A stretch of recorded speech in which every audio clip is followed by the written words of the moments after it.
Hello students.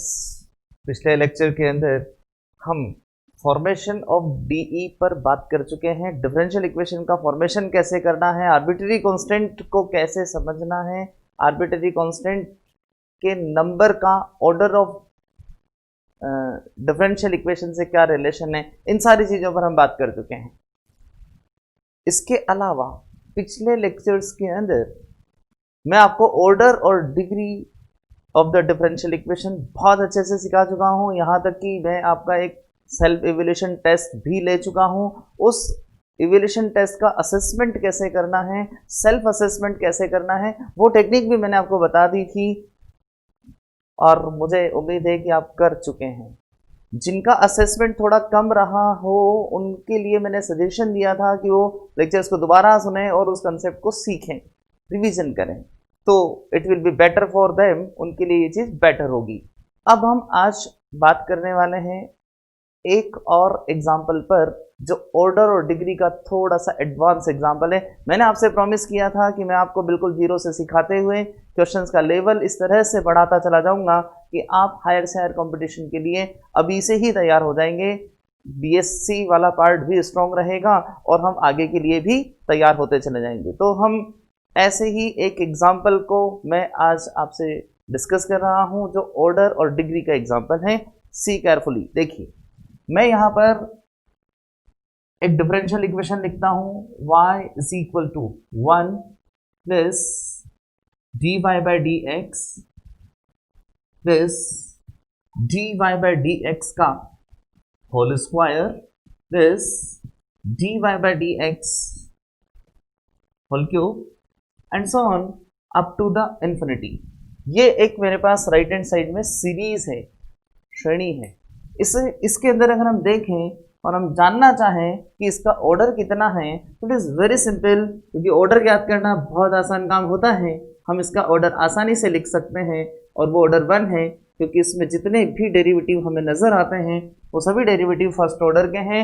और ये जो सीक्वेंस है यह शो कर रहा है कि आगे भी जो डेरिवेटिव्स हैं वो फर्स्ट ऑर्डर के ही होंगे। फर्दर देखिए, अब बात करते हैं डिग्री की। डिग्री के बारे में हमने क्या डिसाइड किया था, आपको ध्यान है? जो हाईएस्ट ऑर्डर का डेरिवेटिव होगा उस पर जो सबसे बड़ी घात होगी वो घात ही डिग्री कहलाएगी एल्जेब्रिक फॉर्म में कन्वर्ट होने के बाद। तो ये एल्जेब्रिक फॉर्म तो ऑलरेडी है, सारी टर्म्स एल्जेब्रिक फॉर्म में है, हमें नजर आता है। लेकिन अगर हम हाईएस्ट ऑर्डर के डेरिवेटिव की बात करें तो वो 1 है, क्योंकि सभी जगह पर dy बाई डी एक्स है। लेकिन उस पर लगी हुई मैक्सिमम पावर की बात करें तो इट विल कंफ्यूज अस, यह हमें कंफ्यूज करेगा। कैसे? देखिए, यहाँ dy बाई डी एक्स पर पावर 1 है, यहाँ dy बाई डी एक्स पर पावर 2 है, पावर 3 है, और ये पावर तो बढ़ती ही चली जा रही है, लगातार बढ़ती चली जा रही है। कहाँ तक बढ़ती जाएगी?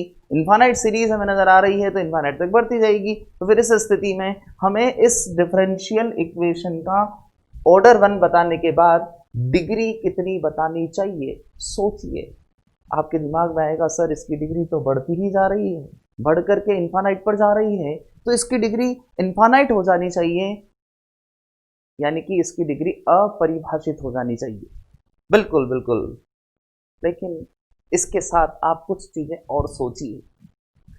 ये अगर मुझे सीरीज नजर आती है तो क्यों ना मैं एक कोशिश करके देखूं, ये जो इन्फानाइट सीरीज है मैं इस इन्फानाइट सीरीज का सम निकाल के देखूं, योगफल निकाल करके देखूं। अगर मैं इसका योगफल निकाल पाऊं तो ये इन्फानाइट सीरीज रहेगी नहीं, राइट? तो हम देखते हैं कि क्या इसका सम पॉसिबल है। तो आपको आइडेंटिफाई करना है कि जो सीरीज है राइट हैंड साइड में ये कौन सी सीरीज है। तो आपको ऑब्वियसली सबको ध्यान आ गया है कि सर ये तो जीपी है, ज्योमेट्रिकल प्रोग्रेशन है, गुणोत्तर श्रेणी है। गुणोत्तर श्रेणी है तो इसका योगफल निकाला जा सकता है। इन्फानाइट जीपी का जब आप योगफल निकालते हैं तो आपको ध्यान है, सभी को ध्यान है कि इन्फानाइट जीपी का योगफल a अपॉन 1 माइनस आर हम लिखते हैं, बशर्ते कि मॉड्यूलस ऑफ आर का मान लेस देन 1 हो, राइट? लेकिन हम ये योगफल तब नहीं लिख पाते जबकि मॉड्यूलस ऑफ आर का मान ग्रेटर देन 1 हो। तो फिर मैं यहाँ यदि इस सीरीज का सम निकालने की प्लानिंग करता हूँ, इसका योगफल निकालने की प्लानिंग करता हूँ, तो मैं लिखूंगा y is equal to a upon a का मान यहाँ 1 है r common ratio is dy by D x, 1 minus dy by D x. ध्यान से देखिएगा, a अपॉन 1 माइनस आर। लेकिन ये लिखने का अधिकार, ये लिखने का राइट मैथमेटिक्स मुझे तब देगी जबकि मैं इसमें कंडीशन साथ में डाल दूं dy बाई डी एक्स का मॉड्यूलस लेस देन 1। ये मैंने यहां पर कंडीशन साथ में डाल दी। तो यदि ऐसा हुआ तो मैं ये लिख पाऊंगा, और अगर मैं ये लिख पाया तो मैं इस 1 minus d y by D x को क्रॉस मल्टीप्लाई करके कुछ ऐसी फॉर्मेट यहां तैयार कर पाऊंगा, y is equal to 1। Easily देखते चले जाइए, बिल्कुल। अब मेरे पास ये पूरी जो लंबी सी डिफरेंशियल इक्वेशन थी वो इस फॉर्मेट में आ जाएगी। इस फॉर्मेट में आ जाएगी तो हम इसकी डिग्री बता पाएंगे, और वो डिग्री कितनी होगी फटाफट देखिए। इसकी डिग्री हो जाएगी, ध्यान से देखिए, ये y है, ये 1 है, ये माइनस में dy बाई डी एक्स है। इस dy बाई डी एक्स पर ऊपर पावर 1 नजर आ रही है, इसका मतलब इसकी डिग्री हो जाएगी 1। लेकिन ये डिग्री जो मैंने निकाली है कंडीशनड होगी, और वो कंडीशन क्या होगी, modulus of dy by D x less than 1। Okay, अब वो प्रश्न उठेगा आपके दिमाग में कि सर अगर ये कंडीशन नहीं होती तो, अगर ये कंडीशन नहीं होती तो मैं इसका सम नहीं निकाल पाता, सम नहीं निकाल पाता तो ऐसे नहीं लिख पाता, ऐसे नहीं लिख पाता तो ये सीरीज ऐसी ही बनी रहती और ऐसी ही बनी रहती। तो फिर इस dy बाई डी एक्स की पावर बढ़ते हुए इन्फानाइट की तरफ चली जाती। उस समय इस डिफरेंशियल इक्वेशन की जो डिग्री है वो डिग्री इन्फानाइट हो जाती, अपरिभाषित हो जाती, हम इसकी डिग्री को डिफाइन नहीं कर पाते। ओके, आई थिंक आपने इस एग्जाम्पल को बड़ा एंजॉय किया है, बड़ा इंटरेस्टिंग एग्जाम्पल है, बिल्कुल कंसेप्ट्स को स्ट्रॉन्ग करता चला जाता है। ऑर्डर और डिग्री जो कि बहुत इंपॉर्टेंट टॉपिक माने जाते हैं डिफरेंशियल इक्वेशन में, मैं बीच बीच में किसी भी दिन ऐसे एग्जाम्पल्स लेकर के आपको आपके इन कंसेप्ट्स को स्ट्रॉन्ग करता चला जा रहा हूँ, राइट। ओके, अब हम हमारे मेन टॉपिक पर आने वाले हैं, वो टॉपिक जो पिछले लेक्चर में के एंड में मैंने छोड़ा था और उसे हम कंटिन्यूस करने वाले हैं। तो लेक्चर नंबर 8 में हम जिस जगह पर पहुंच चुके थे उसको अब हम आगे बढ़ाते हैं। अगर आप चाहें तो इस एग्जाम्पल को नोट कर सकते हैं, ये कॉम्पिटिशन के लिए बहुत अच्छा एग्जाम्पल माना जाता है। बीएससी के बाद अगर आप हायर कंपटीशन देते हैं तो इस तरीके के एग्जाम्पल्स आपको, इस तरह के क्वेश्चंस आपको आने चाहिए। ओके, देखिए अब हम पिछले लेक्चर को कंटिन्यूस करते हैं। पिछले लेक्चर में हमने फॉर्मेशन ऑफ डिफरेंशियल इक्वेशन पर बात की थी, अवकल समीकरण का निर्माण कैसे करना है, स्वेच्छ अचर का क्या महत्व है, और जो नियत अचर है, फिक्स्ड कांस्टेंट है, उसका क्या रोल रहता है, उसे किस तरह से हमें आर्बिट्रेरी कांस्टेंट का एलिमिनेशन करना है, डिफरेंशियल इक्वेशन बनानी है। ये कुछ बातें मैंने आपको सिखाने की कोशिश की थी। मैंने आपसे कहा था कि जब आप जनरल सॉल्यूशन लिखेंगे तो आर्बिट्रेरी कांस्टेंट आएंगे, और अगर जनरल सॉल्यूशन आपको दिया गया हो और डिफरेंशियल इक्वेशन हमें तैयार करनी हो तो आर्बिट्रेरी कांस्टेंट्स नहीं आएंगे, वो हट जाएंगे। आर्बिट्रेरी कांस्टेंट के कारण कोई भी एक्स और वाई का रिलेशन किसे रिप्रेजेंट करता है वो भी मैंने आपको समझाया था। ज्योमेट्रिकली वो किसे रिप्रेजेंट करता है पिछले लेक्चर में आपको बता चुका हूँ। पर्टिकुलर सॉल्यूशन ज्योमेट्रिकली किसको रिप्रेजेंट करता है वो भी मैं आपको बता चुका हूँ। वो सारी बातें मैं आपको पिछले लेक्चर में बता चुका हूँ। कोई भी कंफ्यूजन अगर आपको हो तो आपके पास बहुत अच्छी सुविधा है, आप उस लेक्चर को दोबारा सुन सकते हैं। दोबारा सुनिएगा, कंफ्यूजन बिल्कुल नहीं होना चाहिए। जितने कंसेप्ट हमारे दिमाग में हो बहुत परफेक्टली अंडरस्टैंड किए हुए हों, ऐसी स्थिति हमारी होनी चाहिए। तो लेट्स सी, हम कंटिन्यूस करते हैं लास्ट लेक्चर को। देखिए, formation of DE differential equation, अवकल समीकरण का निर्माण।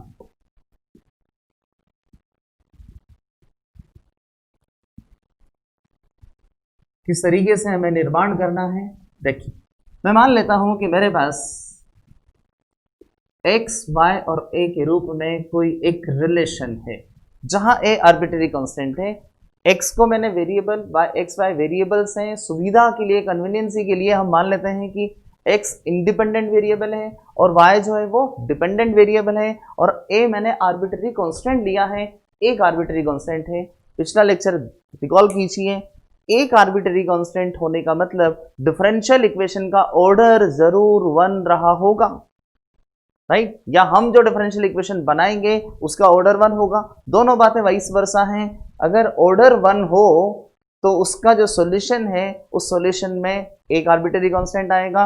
अगर सॉल्यूशन हमें पता हो एक आर्बिट्रेरी कांस्टेंट आ रहा हो तो जब हम डिफरेंशियल इक्वेशन बनाएंगे तो उस डिफरेंशियल इक्वेशन के अंदर ऑर्डर 1 बनेगा। ओके, तो हम 1 ऑर्डर यहां डेवलप करते हैं। इस रिलेशन को मैं एक इक्वेशन का नंबर दे देता हूं। अब देखिए, सपोज करते हैं कि मैंने इसका डिफरेंशिएशन किया। जब आप इसका डिफरेंशिएशन करेंगे तो ये फंक्शन मैं मान लो कि एफ डैश मैंने लिख दिया। अब अंदर मेरे पास x होगा, y होगा, a भी होगा। ध्यान दीजिएगा, a भी होगा, क्योंकि जब हम अवकलन करते हैं तो a गायब नहीं होता। सपोज करो मैंने लिखा a sin x, तो डिफरेंशिएशन करने पर a cos x बनेगा, यानी कि a तो वहां पर मौजूद रहेगा। तो यहाँ a भी होगा, लेकिन एक टर्म और साथ में आ चुकी होगी और वो टर्म है y का x के रेस्पेक्ट में differentiation dy by D x. मैं अभी कुछ एग्जांपल्स की सहायता से आपको करके भी बताता हूँ। dy बाई डी एक्स आ चुका होगा और a भी वहां पर मौजूद होगा। तो हम इसे इस तरीके से लिख लेते हैं। ये मेरे पास इक्वेशन नंबर 2 बन चुकी है, इसका differentiation. Now I have the 2 relations. मेरे पास 2 रिलेशंस हैं। एक वो जो गिवन था, मुझे x y a में एक रिलेशन दिया गया था। एक वो जो मैंने डिफरेंशिएशन करके तैयार किया। इन दोनों रिलेशंस की हेल्प से आप इस a का एलिमिनेशन कीजिए। a मतलब आर्बिट्रेरी कांस्टेंट का एलिमिनेशन कीजिए, इसका विलोपन कीजिए, इसे हटाइए। आप जैसे ही a को हटा देंगे वैसे ही a इन दोनों में से हट जाएगा और इनके बीच में एक रिलेशन हमें मिल जाएगा। वो रिलेशन डिफरेंशियल इक्वेशन बन चुकी होगी क्योंकि उसमें dy by D x involve हो चुका होगा। सिंपल है। हम एक छोटा सा एग्जांपल लेकर के देखते हैं। माना कि मैंने y is equal to a sin x लिखा। सिंपल सा एक मैंने उदाहरण लिखा है। अब मैं यदि ये जो रिलेशन है इसे मुझसे कहा जाए कि इसके लिए डिफरेंशियल इक्वेशन का निर्माण कीजिए। डिफरेंशियल इक्वेशन का अगर मैं निर्माण करना चाहूं तो मैं इसका डिफरेंशिएशन कर सकता हूं। dy बाई डी एक्स इसका डिफरेंशिएशन हो रहा है जो कि a cos x हो जाएगा। कुछ ऐसा मुझे नजर आएगा, राइट। अब सोचिए, मुझसे कहा जाए मेरा टारगेट है ये a हटाना है, मुझे a नहीं आना चाहिए, तो मुझे क्या करना होगा, यहां से a की वैल्यू निकाल कर यहां रख देनी चाहिए। जब a की वैल्यू मैं निकाल कर यहां से रखूंगा, a तो हट जाएगा, पीछे किसको छोड़ जाएगा, x बचेगा, y बचेगा, dy बाई डी एक्स बचेगा, राइट। हम एक काम और कर सकते हैं, इसको इससे डिवाइड कर दीजिए, तब भी a हट जाएगा। डिपेंड्स ऑन अस, हम किसी भी तरह से a को यहां से हटा दें। किन किन बातों को ध्यान रखना है, बस ध्यान ये रखना है कि एक आर्बिट्रेरी कांस्टेंट है तो आपको एक ही बार डिफरेंशिएशन करना है, क्योंकि फिर हम ऑर्डर फर्स्ट तक ही अप्रोच करने वाले हैं। अल्टीमेट टारगेट आपका रहेगा कि आपको ए हटा देना है, ए को रिमूव कर देना है विद दीज 2 रिलेशंस। तो मैं इस एग्जांपल के अंदर, ये जो एग्जांपल मैंने लिया है, इस एग्जांपल में इस ए को मैं हटाने के लिए 1 को 2 से डिवाइड कर दूं, तो ये डिवाइड करने पर क्या सिचुएशन होती है हमारे पास, dy by D x upon y is equal to cos x upon sin x that is cot x। Simplify कर लीजिए तो आपको एक डिफरेंशियल इक्वेशन मिल जाएगी, dy by D x is equal to y cot x is the differential equation. ये differential equation हमारे पास आ चुकी है। वापस से समझ लीजिए, ये रिलेशन दिया जाएगा जहां पर a आर्बिट्रेरी कांस्टेंट है, where a is arbitrary constant, ये स्वेच अचर है, आर्बिट्रेरी कांस्टेंट।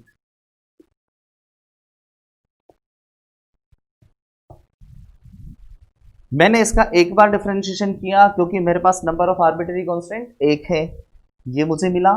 इसके बाद इस a का मुझे एलिमिनेशन करना है, मुझे हटाना है। मैंने इसमें इसको डिवाइड कर दिया, डिवाइड करने से a कैंसिल हुआ, cos x upon sin x, तो dy बाई डी एक्स के नीचे y, cos x के नीचे sin x, ये cot x बन जाएगा, ये डिवाइड इसके नीचे y आ जाएगा, क्रॉस मल्टीप्लाई कर दिया, dy by D x is equal to y cot x। आप देख रहे हैं a गायब हो चुका है, बस यहीं पर डिफरेंशियल इक्वेशन तैयार है। और ये सीधा सीधा रिलेशन है। ये डिफरेंशियल इक्वेशन अगर सॉल्व की जाए तो आपको ये आंसर देने वाली है। ये आंसर दिया जाए तो आप इस तरीके से डिफरेंशियल इक्वेशन का निर्माण कर सकते हैं। थोड़ा सा लेवल बढ़ाते हैं एग्जाम्पल्स का। आप चाहें तो वीडियो को पॉज करके इसको नोट कर सकते हैं, क्विकली नोट कर लीजिए। तो फटाफट आई थिंक आपने नोट कर लिया है। ओके, देखिए अब हम बात करते हैं थोड़ा सा हायर लेवल के एग्जाम्पल की। मान लेते हैं कि मैं कुछ इस तरीके का एग्जाम्पल लूं। देखिए y is equal to A x plus A की पावर 3। पहला काम और सबसे जरूरी काम यह है कि आप आर्बिट्रेरी कांस्टेंट की संख्या डिसाइड करें। मैंने पूरा एक लेक्चर आपको आर्बिट्रेरी कांस्टेंट पर दिया हुआ है, पूरा एक लेक्चर उसकी संख्या काउंट करने पर, आर्बिट्रेरी कांस्टेंट होता क्या है, कैसे पहचानते हैं, क्या विशेषता है, फिक्स्ड कांस्टेंट क्या है, दोनों में डिफरेंस क्या है, एवरीथिंग सब कुछ मैंने आपको समझा रखा है। कंफ्यूजन हो तो वो लेक्चर आप सुन लीजिएगा, आपको वापस क्लियर हो जाएगा। तो यहाँ आर्बिट्रेरी कांस्टेंट पर फिर से एक बार बात करने वाले हैं। ये जो आर्बिट्रेरी कांस्टेंट है, आपका पहला काम है आप गिनिए, काउंट कीजिए, how many arbitrary constants are there. अपने आप को रिप्लाई दीजिए, कितने आर्बिट्रेरी कांस्टेंट हैं, कितने हैं। हम में से कुछ का जवाब है 2 है। ओके, जिनका भी जवाब यह है कि 2 आर्बिट्रेरी कांस्टेंट हैं, वो मेरी बात को फिर से ध्यान से सुने। मैं एक उदाहरण आपको देता हूं, उसके बाद सोचिएगा कि आर्बिट्रेरी कांस्टेंट कितने हैं। मैं अगर आपसे कहूं कि मैंने इस a को एक पर्टिकुलर वैल्यू अपनी तरफ से दी, राइट, और वो वैल्यू है a बराबर 2, राइट। सोचिए मैं यहां यदि 2 लिखता हूं तो फिर इस a की पावर 3 का जो मान होगा वो 8 हो जाएगा, मैंने नहीं दिया। यानी कि ये a की पावर 3 इस a पर डिपेंड कर रहा है। Feel the difference, y is equal to A x plus b and y is equal to A x plus a cube. Feel the difference, बहुत जरूरी है ये फील करना। यहां अगर ए एक्स प्लस बी है तो मैं a की जगह पर 2 लिखकर b की जगह पर 3, 4, 5, 6 कुछ भी लिख सकता हूं। यानी कि मैं a को कोई भी मान देने के लिए स्वतंत्र हूं, स्वेच्छ वैल्यू, आर्बिट्ररी वैल्यू कुछ भी ले सकता हूं a की। तो यहां मैं b को भी कोई भी आर्बिट्ररी वैल्यू अपनी तरफ से दे सकता हूं। मैं a बराबर 5 और b बराबर 10 भी लिख सकता हूं, डजंट मैटर। लेकिन क्या मैं ऐसा यहां कर पाऊंगा? आपका जवाब आएगा सर ऐसा नहीं हो सकता। यदि यहाँ 3 लेंगे तो यहाँ 27 लेना मजबूरी है, और जहां मजबूरी है वहां स्वेच्छ नहीं। स्वेच्छ शब्द का हिंदी रूपांतरण अच्छे से समझते हैं आप, हिंदी इसका अर्थ समझते हैं बहुत अच्छे तरीके से। आर्बिट्ररी मतलब स्वेच्छ, स्वेच्छ मतलब जिस पर हमारी इच्छा चले, जिसे हम हमारी इच्छा से कोई भी मान दे सके। तो फिर ये a की पावर 3 आर्बिट्ररी कांस्टेंट नहीं हो सकता। गेटिंग माई पॉइंट, मेरी बात आपको समझ में आ गई है। तो आपसे कहा जाए कि how many arbitrary constants are there, यहां कितने आर्बिट्ररी कांस्टेंट है, तो हमारा जवाब आएगा देयर आर 2 आर्बिट्ररी कांस्टेंट्स। लेकिन अगर कोई हमसे कहे कि यहां कितने आर्बिट्ररी कांस्टेंट्स है, तो हमारा जवाब आएगा there are 1 arbitrary constant, only single arbitrary constant. ध्यान से आपने बात समझ ली है और आपको समझ में आ गई है। अब बात है कि अवकल समीकरण कैसे बनाई जाए। यदि हम ये देखते हैं कि यहाँ एक सिंगल आर्बिट्ररी कांस्टेंट है, सिंगल आर्बिट्ररी कांस्टेंट, तो फिर मुझे सिर्फ एक बार डिफरेंशिएशन करने की छूट मिलेगी, क्योंकि डिफरेंशियल इक्वेशन आर्बिट्ररी कांस्टेंट की संख्या और ऑर्डर दोनों को हमेशा बराबर बना करके रखती है। अगर एक आर्बिट्ररी कांस्टेंट है तो डिफरेंशियल इक्वेशन का ऑर्डर भी एक ही होना चाहिए। तो मैं अब इसका डिफरेंशिएशन करने वाला हूं और इसे dy बाई डी एक्स लिखने वाला हूं। ये dy बाई डी एक्स आ गया है। इस dy बाई डी एक्स का जो मान यहां से मुझे मिला, इसका डिफरेंशिएशन करने पर जो मुझे मिला वो है a। मेरा अगला काम है इसमें से और इसमें से a का विलोपन करना, एलिमिनेशन करना। तो मैं यहां से a का एलिमिनेशन करता हूं, a का विलोपन करता हूं, तो ये a का मान डायरेक्टली मैं यहां रख सकता हूं। ऑन एलिमिनेशन, एलिमिनेटिंग a का विलोपन करने पर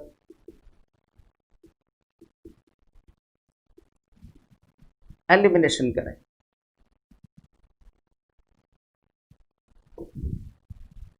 एक एलिमिनेशन हो जाएगा। अब ये a का एलिमिनेशन करने पर हमारे पास जो सिचुएशन आती है वो ये आती है dy by D x into x plus d y by d x का होल क्यूब। आप इजीली सारी बात समझ गए हैं। आप देख रहे हैं ये डिफरेंशियल इक्वेशन बन चुकी है। आप देख रहे हैं यहाँ से ए गायब हो चुका है, जैसे ही ए हटेगा डिफरेंशियल इक्वेशन रेडी है। आप डिसाइड कर सकते हैं कि ये जो डिफरेंशियल इक्वेशन बनी है, तैयार हुई है, इसका ऑर्डर कितना है। आपका जवाब आएगा सर ऑर्डर 1 है। आप देख सकते हैं कि डिग्री कितनी है, डिग्री कितनी है, इसकी डिग्री कितनी है। आपका जवाब आएगा सर डिग्री 3 है। ध्यान दीजिए। ओके, तो इस तरीके से हम डिफरेंशियल इक्वेशन बनाना भी सीख चुके हैं। आई थिंक ये बड़ा इंटरेस्टिंग टॉपिक रहा है। अब बारी है इसका लेवल बढ़ाने की। तो इसका लेवल हम बढ़ाते हैं, नंबर ऑफ आर्बिट्रेरी कांस्टेंट की संख्या बढ़ाते हैं नेक्स्ट लेक्चर के अंदर। तो wait for the next lecture. Next lecture में वापस इसी टॉपिक को दूसरे और अधिक एडवांस एग्जाम्पल्स के साथ हम डिस्कस करते हैं। Okay, thank you so much.